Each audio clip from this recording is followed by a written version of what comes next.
Welcome to Mechanics of the Picks segment. My name is Vlad Karpel. I'm the founder of Tradespoon, and to my left, a good friend of mine, Joe Cusick with TradingBlock.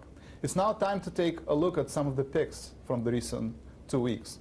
This is where we break down the logic of the trade, as well as any follow-up as far as adjustments or position maintenance. The first premium pick I would like to cover is Nike, ticker symbol NKE. Nike has demonstrated a pattern of short-term bullish technical signs, breaking the overhead $80 barrier last week. When we made this pick, the stock was trading at $78, and it looks undervalued at these price levels. Nike has exceeded 1 and met 3 of the last 4 quarter earnings estimates. Nike dominant market position makes the stock good short-term and long-term investment.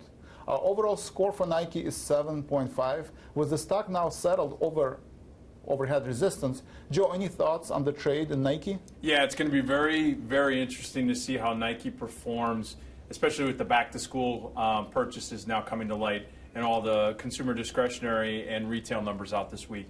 But looking at the stock trade, the stock pick was out on August 19th, and the stock right now is $4 higher from your entry point at $82 right now.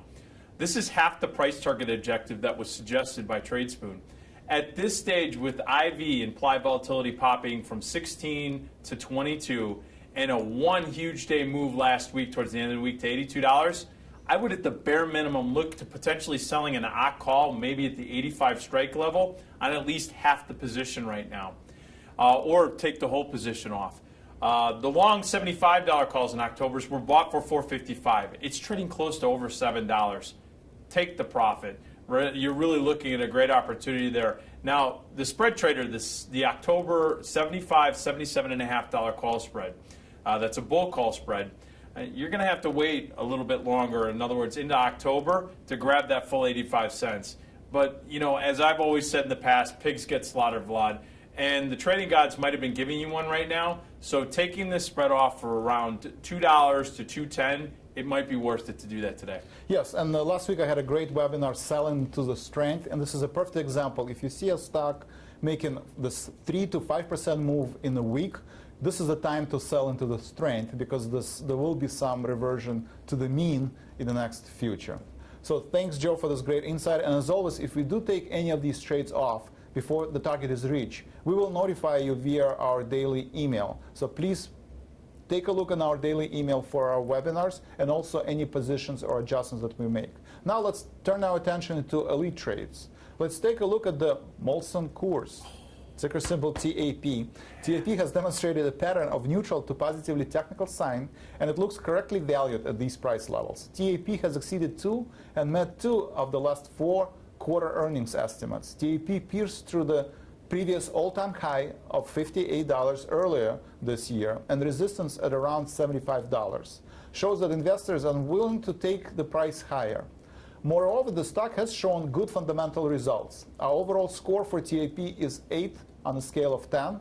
And Joe, what are your thoughts on this trade? Well, not only does this company produce my favorite beer, Labatt's Blue, but I was actually right near the brewery this weekend because I was up in Hamilton, Canada, Ontario, for a hockey tournament. So I actually put a dent into their supply, so there might be a supply reduction after that weekend. But I need to say, first and foremost, you need to size very conservatively on this one.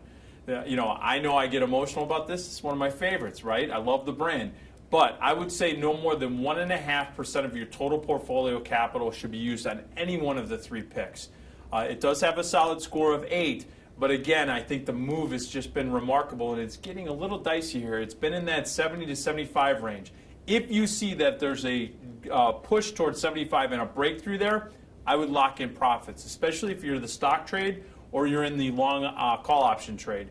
The spread trade, I would also take advantage of it and be conservative and prudent at these levels. I can't stress that as much in this one.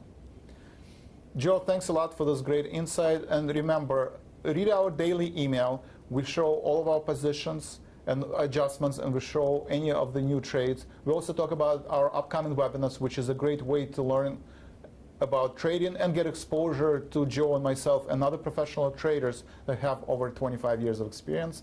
And Thank you for your attention, and we will see you next week.